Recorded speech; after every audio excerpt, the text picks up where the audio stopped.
दर्शकों, आज जो संधि का अंतिम पार्ट है यानी व्यंजन संधि, उस पे हम चर्चा करने वाले हैं। पहले मैं बता दूं आपको कि जैसे व्यंजन संधि के लिए पढ़ने के लिए हम किताब खोलते हैं तो 16-17 नियम, एक किताब में तो 27 नियम दिए हुए हैं।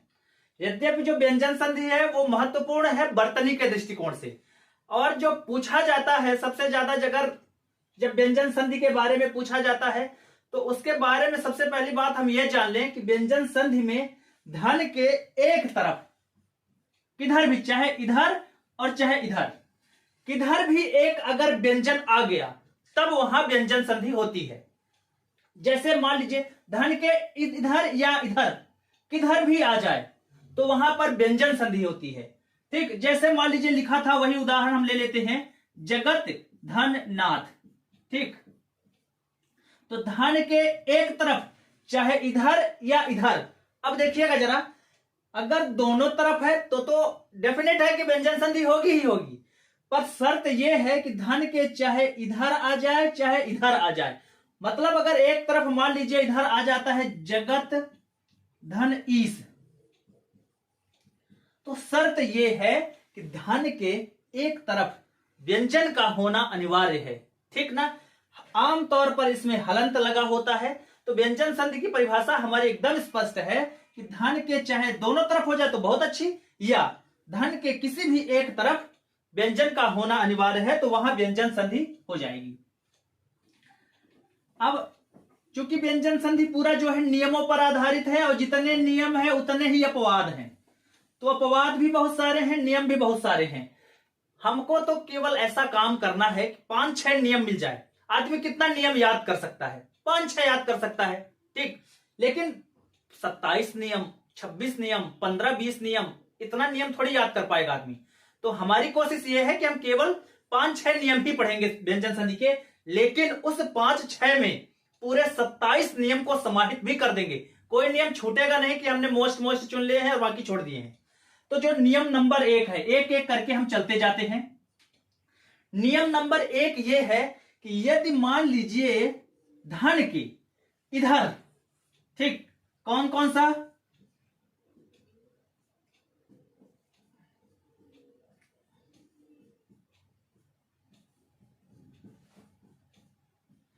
यदि धन के एक तरफ क च ट त प हो, यह यूनिवर्सल नियम है, सबसे महत्वपूर्ण नियम यही वाला है।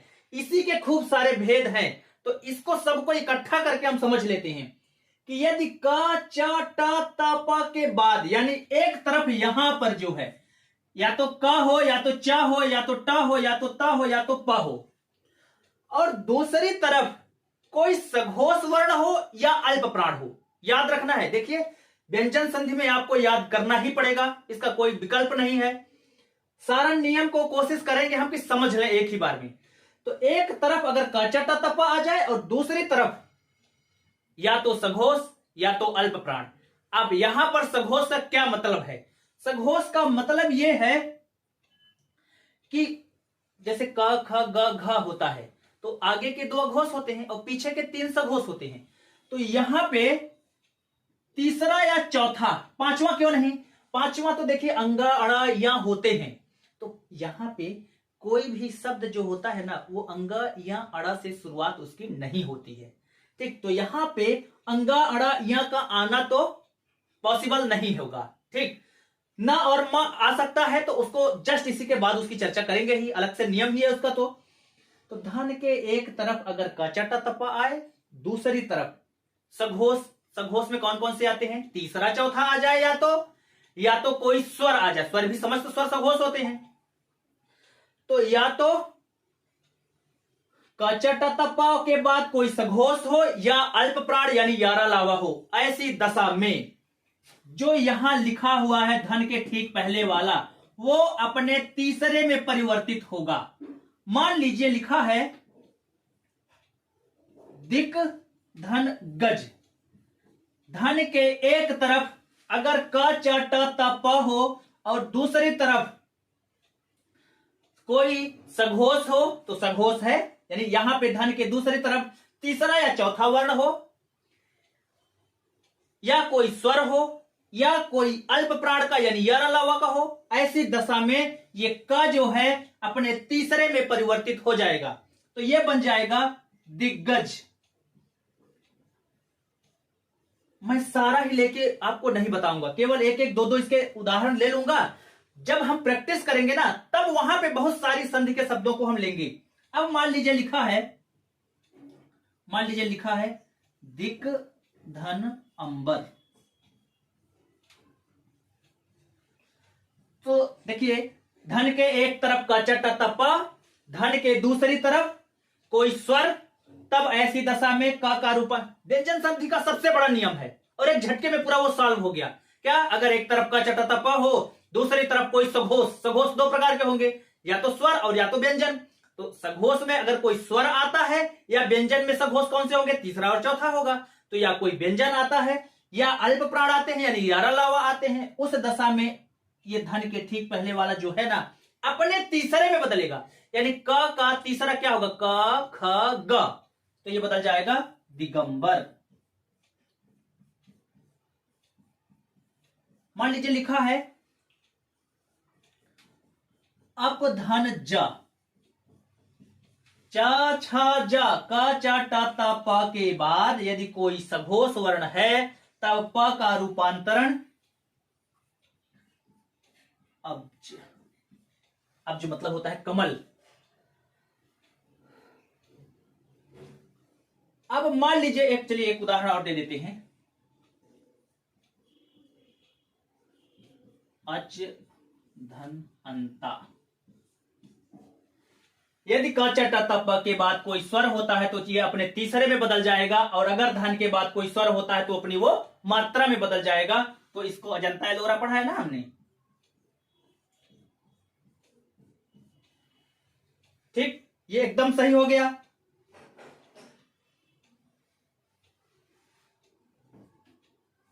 देखिए समझ लीजिए एक बार और इसको समझ लीजिए।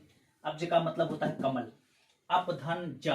अब मान लीजिए आपसे ऐसे पूछे कि अब्ज में कौन सी संधि है या अब्ज की संधि विच्छेद कीजिए, तो आपको बहुत उसको सूक्ष्मता से देखना है, सिंहावलोकन कर लेना है उसका कि यार ये नोटिस कर रहा हूं कि ये जो है तीसरा लेटर है। यहां पर आपके पास तो ऑप्शन रहेगा ही, तो आप देखोगे कि यार ये बीच में जो टूटा हुआ है वो अपने तीसरे वर्ण में परिवर्तित हुए हैं। तो तीसरे वर्ण में परिवर्तित हुए हैं तो रहे कौन से होंगे?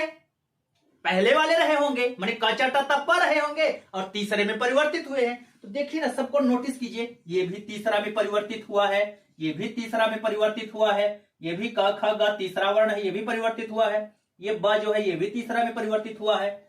अब आपके पास ऑप्शन तो रहेंगे ही, तो एक बार जैसे लिखा है अप धन जा, तो आप वहां पे भी देखेंगे कि प के बाद अगर ज है तो क्या ये ब बनता है? हाँ बनता है। क्या क्यों बनता है? कचा तत्व के बाद अगर कोई सघोष होता है तो अपने तीसरे में परिवर्तित हो जाता है। तो आपको उसमें एलएचएस और आरएचएस को एकदम मिला के बैठा लेना है। ये पूछेगा तो ऑप्शन में आपको ये दिया रहेगा, और ये दिया रहेगा तो ऑप्शन में आपको ये रहेगा। तो अगर ये पता रहेगा तो आपका काम तो ऑप्शन से ढूंढना ही रहेगा ना। अब देखिए जरा, मान लीजिए लिखा है सत धन धर्म, समझिएगा, सत धन धर्म बहुत इंपॉर्टेंट है ये।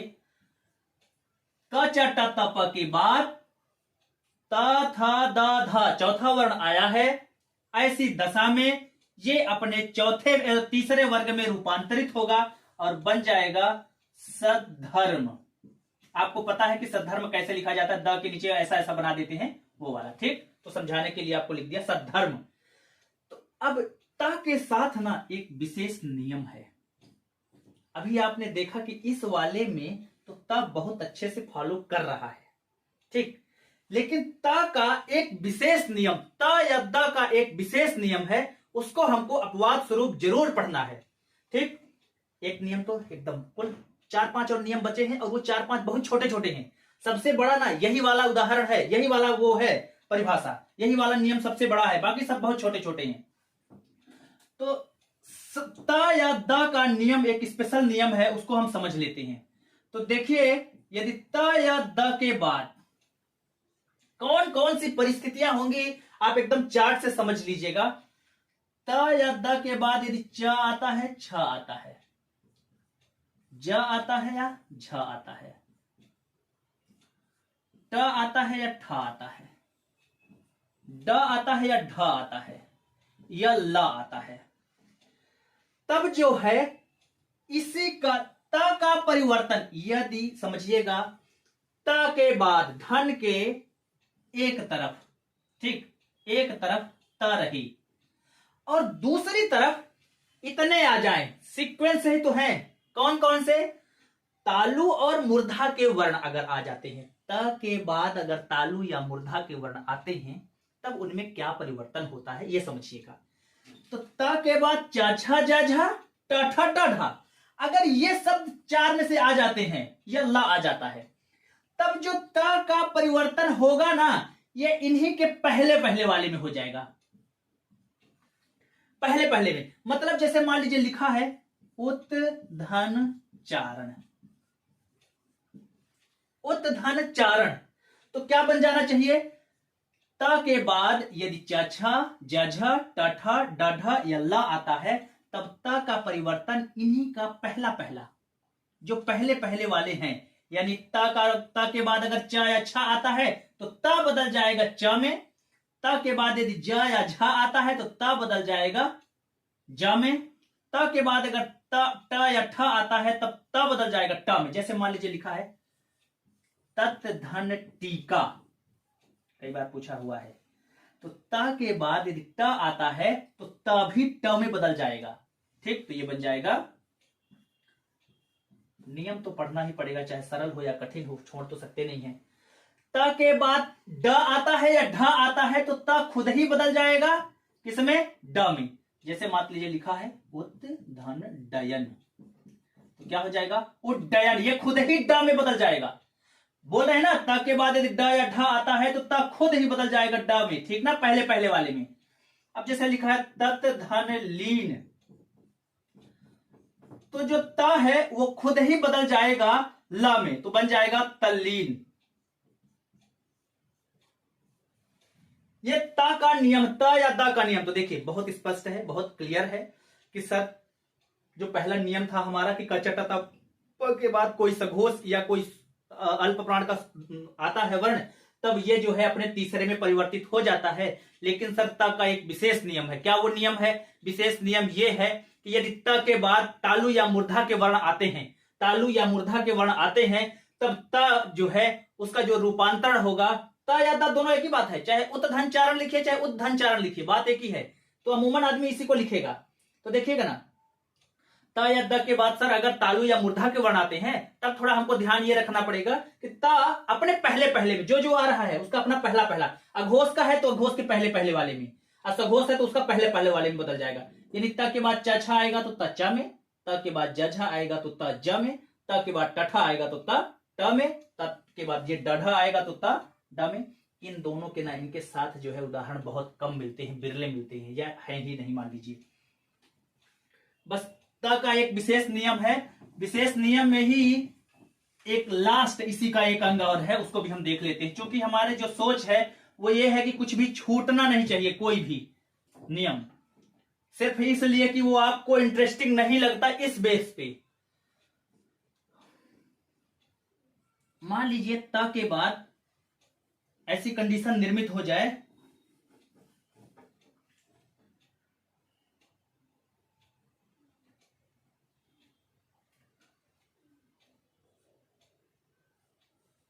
श आ जाए या ह आ जाए, त के बाद यदि श आ जाए, जैसे मान लीजिए लिखा है उत धन शास्त्र, मान लीजिए, ठीक, तो ये जो बनेगा यदि त के बाद श आता है तब त जो है च में बदलेगा और श जो है इसी का जो नेक्स्ट है यानी छ उसमें बदल जाएगा। बहुत आसान नियम है। त के बाद यदि श आता है और त के बाद यदि ह आता है, दो विशेष परिस्थिति है, इसके बाद बहुत छोटे छोटे उदाहरण रहेंगे। त के बाद यदि श आ जाए, मान लीजिए ऐसी कोई ऐसा पूछ लिया है कि भाई उत्धन श्वास बहुत इंपॉर्टेंट है और बहुत बार पूछे गए हैं, इसलिए इसको ध्यान आकृष्ट करा रहे हैं। त के बाद यदि श आ जाए ना, तब देखिए होता क्या है, त के बाद श का उच्चारण बहुत कठिन होता है। त श बोलिए ना जरा, त श तो कठिनाई जाती है। तो कठिनाई न जाए इसलिए वो झटके में कैसे निकल जाता है, उच्छ्वास निकल जाता है। यानी त के बाद अगर श आता है तो बोलने में चूंकि कठिनाई जाती है, इसलिए सरलता बने तो त कन्वर्ट होता है, पहले वही च में कन्वर्ट हो जाएगा, और जो वो अगला वाला जो श है ये च का ही नेक्स्ट यानी छ में बदल जाएगा। तो ये बन जाएगा, ये बदल जाएगा च में, और ये वाला बदल जाएगा, इसी का अगला कौन सा आता है, छ छाता वाला। ठीक, तो इसी तरह इसमें उत्धन श्वास है, तो त बदल जाएगा च में, और जो स बदल जाएगा वो छ में बदल जाएगा। आप ध्यान रखेंगे ये आधा है तो ये भी आधा में बदलेगा, ये आधा था तो ये भी आधा में बदलेगा। तो उच्छ्वास की बर्तनी न जाने कितनी बार पूछी गई है, ध्यान रखिएगा। ठीक, सांस लेना सांस छोड़ना, उच्छ्वास प्रश्वास निश्वास, आप उनको अच्छे से देख लीजिएगा। उत्धन शास्त्र, तो उत्धन शास्त्र आधा त था तो आधा च बना, ये शास्त्र पूरा था तो ये छ बना, बड़ा आ था बड़ा आ बना दिया, ये लिख दिया हमने। तो कहने का मतलब बहुत आसान नियम है, एक दो बार करना है, देखना है कि त या द के बाद यदि श या ह आता है तब च, इस केस में त बदल जाएगा च में, और जो अगला श रहेगा वो बदल जाएगा, ये वाला बदल जाएगा उसी का नेक्स्ट यानी छ में। अब इसका बचा ह वाला, जैसे मान लीजिए लिखा है उत्धन हरण, तो त बदल जाएगा द में, ठीक, त बदल जाएगा द में, और ह बदल जाएगा इसी का नेक्स्ट यानी ध में, तो बन जाएगा उद्धरण।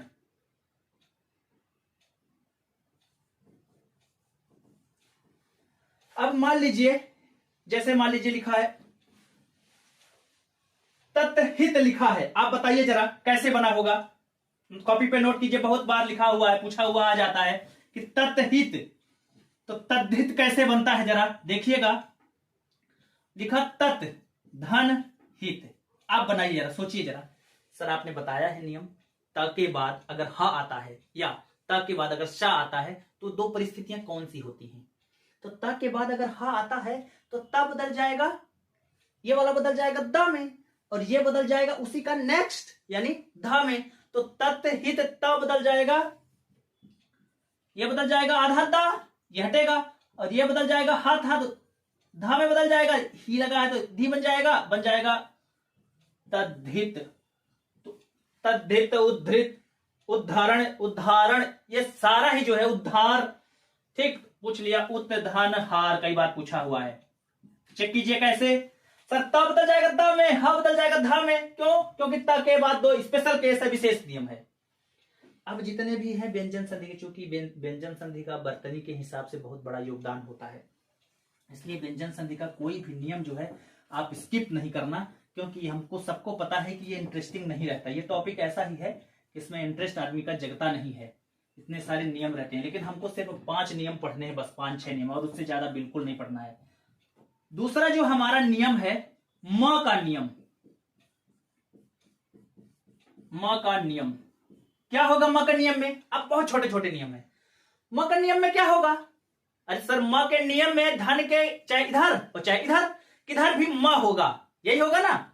म के नियम जब नाम ही है इसका म का नियम, तो इसका मतलब है धन के चाहे इधर म होगा। ठीक, अच्छा मान लीजिए दो तरह की कंडीशन समझते हैं, एक जिसमें इधर लगा हो म और एक जिसमें इधर लगा हो म। तो मान लीजिए एक उदाहरण हम लेते हैं म के नियम का,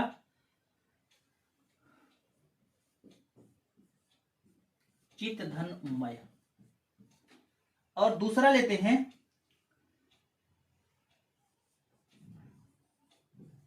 अलम धन कार।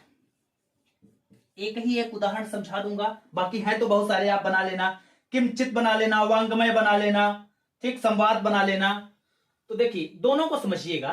धन के अगर एक इस पहले वाले कंडीशन में क्या है, देखिए नोटिस कीजिए, और दूसरे वाले कंडीशन में क्या है। तो सर पहले वाले में ना म दूसरी तरफ है, और जो दूसरा वाला उदाहरण है उसमें म पहली तरफ है। ठीक, दूसरी बात समझिएगा। सर पहचानेंगे कैसे कि इसमें म का नियम लगेगा। अरे ये प्रश्न पूछने की बात है क्या, अगर आपको किधर भी म दिख गया तो म का नियम लग जाएगा। धन के किधर भी म लग गया तो म का नियम लागू होगा। अच्छा ठीक है सर, तो इसमें जो है होना क्या है, ये है ता। जब भी कभी दूसरी तरफ म हो किधर भी, प्रभाव किस पे पड़ना है, इस पे, धन के ठीक पहले वाले में प्रभाव पड़ना है। अच्छा ठीक है, ये किससे प्रभावित होगा, अपने पड़ोसी से। हर आदमी अपने पड़ोसी से दुखी है। हर आदमी दुखी क्यों है, क्यों, इसलिए कि उसका पड़ोसी सुखी है भाई। अब ये है, देखा कि मेरे यार बाजू वाला जो है नासिक के व्यंजन लेके बैठा है तो मैं भी बैठूं, और ये क्या सोच रहा है, जब बगल वाला नासिक नहीं लिया तो मैं क्यों लूं, या मैं भी उसी का लूं। ठीक बात। अब देखिएगा, पहली वाली कंडीशन में परिवर्तन होना है इसको, यहां परिवर्तन होना है किसके हिसाब से, इसके हिसाब से।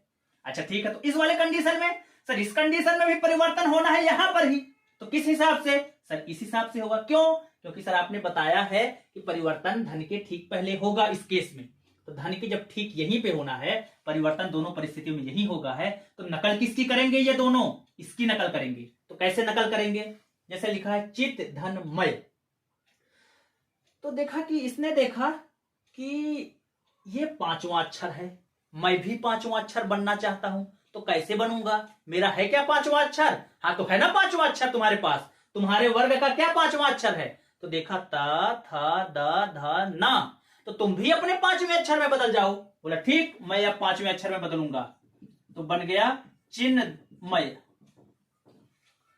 इसमें बोला कि यार ये सामने मैं जो है अपने हिसाब से मैं मान लिया हूं यहां, लेकिन देखा कि मेरे सामने जो है का है, तो मैं क्या का से मैं प्रभावित तो इसको होना है, खुद ही पहले से ही पंचमाक्षर है। अब पंचमाक्षर ये ले ही नहीं सकता अपना, क्योंकि ये पहले से ही पंचमाक्षर है, लेकिन बदलना पंचमाक्षर में ही है।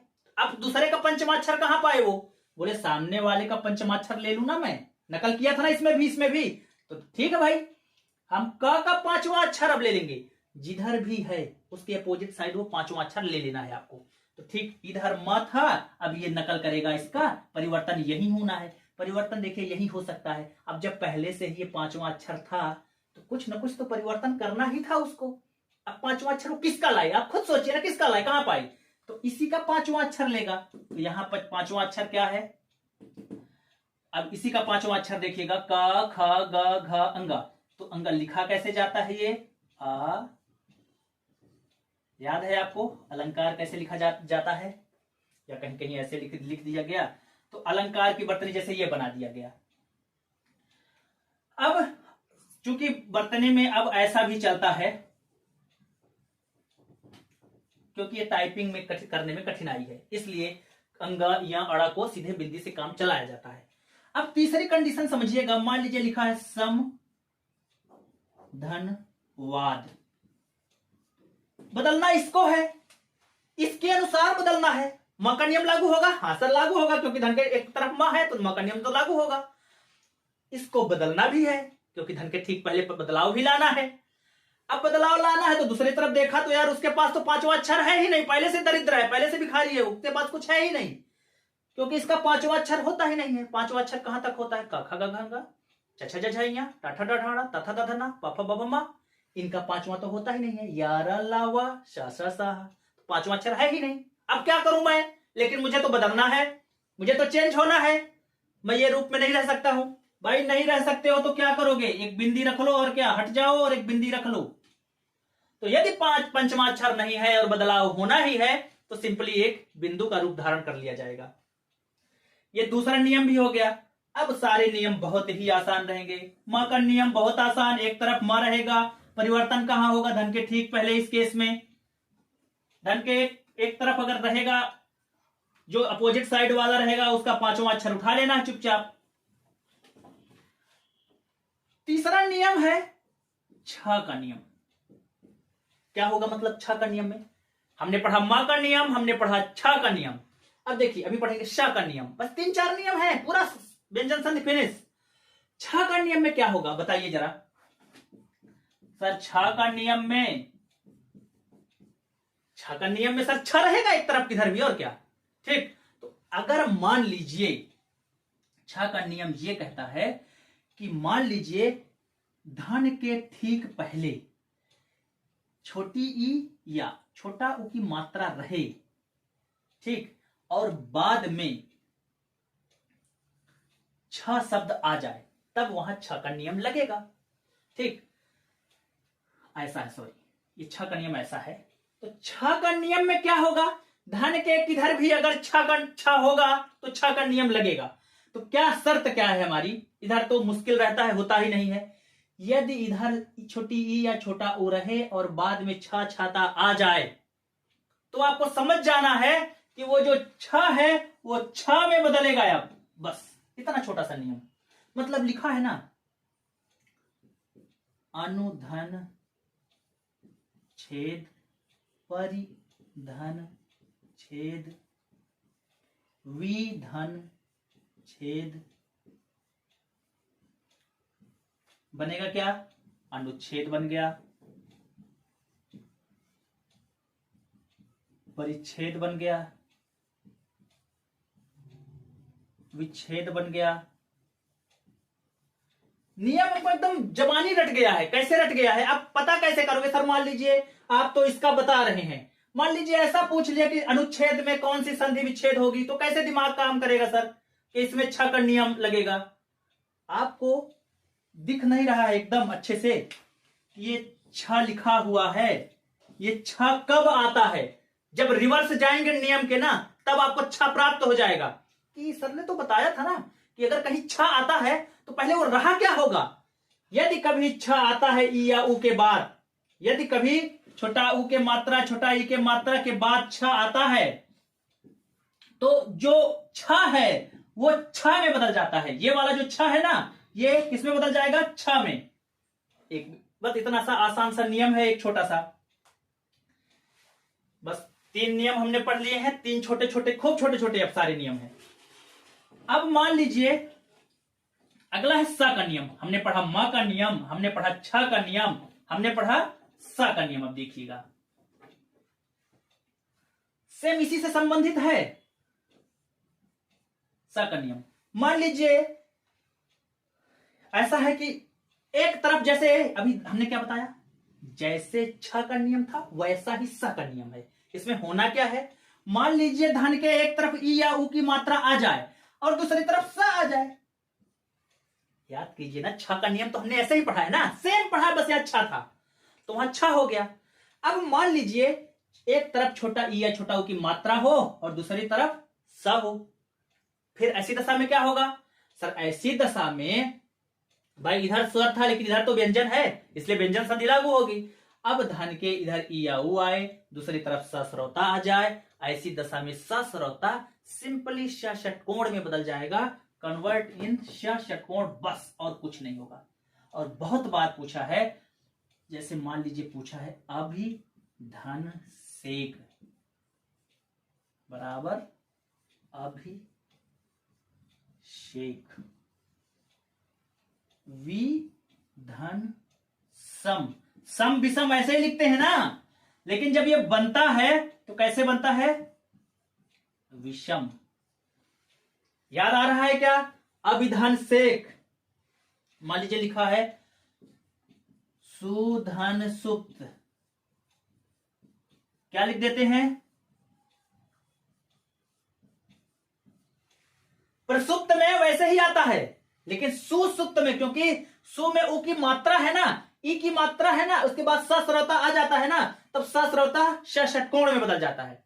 पढ़ा है ना हमने, सुसुप्त ज्वालामुखी, जैसे डोरमेंट वोल्केनो ऐसे पढ़ते हैं जब हम, तो स षटकोण। स का नियम और छ का नियम बहुत आसान है। यदि ई ऊ के बाद छ आता है तो छ में बदल जाएगा, यदि ई ऊ के बाद स आता है तो श षटकोण में बदल जाएगा।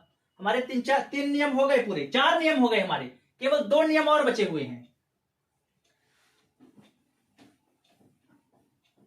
देखिए व्यंजन संधि ना, एक बार कॉपी पे अच्छे से नोट करके लिखिएगा, कभी समस्या जाएगी ही नहीं। और जितने कठिन कठिन उदाहरण है हमको उसको पूरा सॉल्व कर लेना है। अब जो हमारा चौथा है, मोस्ट इंपॉर्टेंट रसरी का नियम। रसरी का नियम बहुत इंपॉर्टेंट है, बहुत अच्छे से समझना है। 2 मिनट दीजिएगा। रसरी मतलब रसरी के नियम में क्या होगा सर, एक तरफ रसरी आएगा और क्या होगा, ठीक बात। ये वही नियम है जो न को अड़ा को, जो न शब्द रहता है उसको अड़ा में बदल देता है, या अड़ा शब्द रहता है उसको ना में बदलता है। कैसे देखिएगा, यदि धन के एक तरफ चाहे र आ जाए, चाहे श षटकोण आ जाए, चाहे री ऋषि की मात्रा आ जाए, और दूसरी तरफ अगर न है तो वो न अड़ा में बदल जाएगा। कैसे, जैसे मान लीजिए लिखा है प्रधन मान, बदला क्या, प्रमाण। प्र कैसे लिखते हैं, तो सर प्र तो ऐसे ही लिखते हैं, ऐसे लिखते हैं ना, प आधा र पूरा, तो रसरी का नियम लागू नहीं होगा क्या। प्र में प्र ऐसे लिखते हैं ना, तो र के बाद अगर कोई न आता है तो अड़ा हो जाएगा। कृष्ण धन न, षटकोण का नियम कृष्ण। इसका देखिएगा, जैसे मान लीजिए लिखा है वृष धन नु,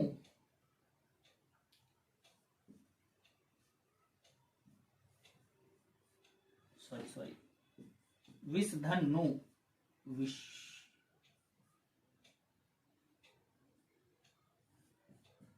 विष्णु। तो कृष्ण और विष्णु का बहुत बार पूछा हुआ है, खूब सारा, कई बार पूछ दिया जाए।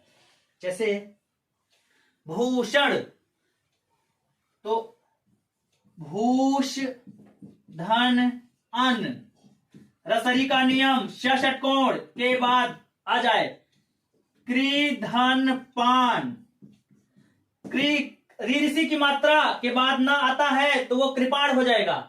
तो कहने का मतलब या तो र या तो श या तो री ऋषि के बाद अगर ना आता है तो ना जो है अड़ा में बदल जाएगा। ठीक, याद रखेंगे। रसरी कितना अच्छा है, रसरी का नियम, म का नियम पता है सर, म का नियम आगे वाले से प्रभावित होगा। छ का नियम सर, छ में छ बन जाता है। अच्छा ठीक है, स का नियम सर, स का नियम में तो श सरवते वाला जो है षटकोण में बदल जाता है। 4 नियम तो ऐसे ही हमको याद है। लास्ट नियम देखिएगा, बस लास्ट नियम, एकदम अंतिम नियम।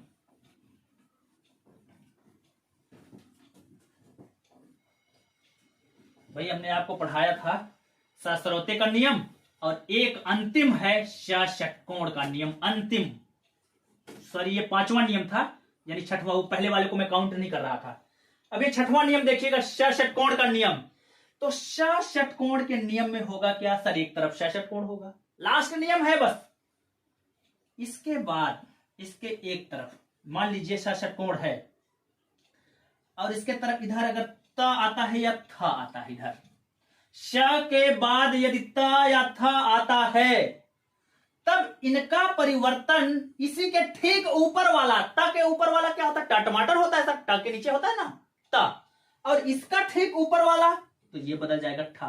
सर ऐसा क्यों हुआ, तो देखिए श के बाद त बोलना कठिन होता है। मैंने आपको बोला था ना कि त के बाद श और श के बाद त बोलना कठिन होता है, बोला था ना। जब हमने त का नियम पढ़ा तब वहां हमने बोला त के बाद श बोलना कठिन है, शक्कर वाला। उसी प्रकार षटकोण के बाद त बोलना भी कठिन है। तो हुआ क्या, अपने नुकीले वाले वर्ण में परिवर्तित हो गया। त का नुकीला वर्ण होता है ट, नुकीला वर्ण मतलब जीभ, जहां जीभ की नोक जहां टच करके, ट बिल्कुल ट। ठ तो ये वाला, श के बाद ट बोलना बहुत आसान, शट। ठीक, तो इसी तरह श के बाद अगर त आता है या श के बाद थ आता है तो त बदल जाएगा ट में, और अगर थ आता है तो थ बदल जाएगा ठ में। जैसे मान लीजिए लिखा है, मान लीजिए लिखा है पृष्ठधन था बराबर होगा पृष्ठ। तो सर पता कैसे चलेगा हमको, अरे बहुत आसानी से पता चलेगा। जब आप पृष्ठ लिखा देखेंगे ना और पूछेंगे इसकी संधि विच्छेद कीजिए, तो आपको तुरंत समझ में आएगा कि यार ये कहीं षटकोण दिख रहा है हमको, और षटकोण के बाद ठठेरा वाला दिख रहा है। इसका तुरंत दिमाग आपको बोलेगी, अगर नियम पता होगा, कई बार आपने अभ्यास किया होगा, तुरंत दिमाग जाएगी कि यार षटकोण के बाद ठठेरा आने का क्या मतलब है, क्या है। तो रहा क्या होगा, मैं देखिएगा